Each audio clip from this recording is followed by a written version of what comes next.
Well, you know, I mean, if you would survive it, it's like Iggy is the godfather of punk. I mean, he was way before the Ramones. I mean, Iggy, the first time I saw Iggy, I went, I couldn't describe it.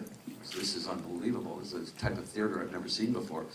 And to this day, the Stooges were still the best punk band ever, you know. And of course, the Sex Pistols they knew how to sell it as that. And they were very smart about it. But, you know, I mean, it's like anything else. It's like if you live long enough, how did Neil Young become the grunge king? You know, because he had flannel shirts, is that it? And you know, I mean, like any other, the thing that I like most about this video is the uncomfortable moments. You know, and there are some uncomfortable moments. When we showed this at Tribeca, I'm sitting next to Neil and Dennis when we're talking about the breakup. And we didn't edit what they said. We wanted their point of view of why the band broke up and the conflict between the band. But to this day, there's never been a lawsuit. There's never been an angry word with any of us. We've all still been best of friends, and we still are.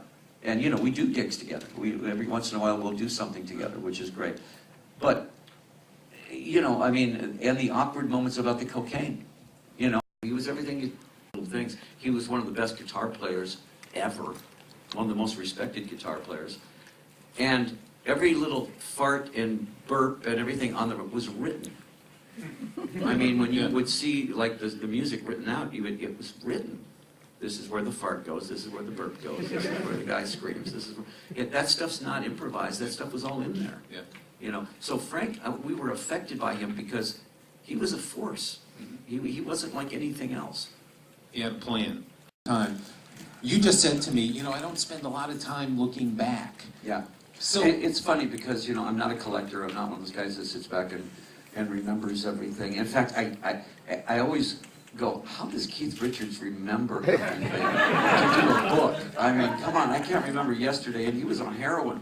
You know? So, you know, a lot of times when they say, okay, in 1968, what were you thinking when I don't know what I was thinking, and I know what I probably should have been thinking, but you remember the major things that made you, what motivated you, you know.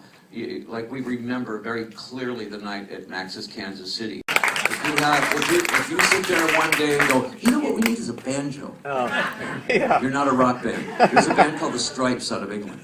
That's going to be a good. I hope that a lot of kids are listening to the Stripes because they're a great snotty rock and roll band. They're kind of like the Small Faces. Yeah. And a band called Jet from Australia was a great bar band.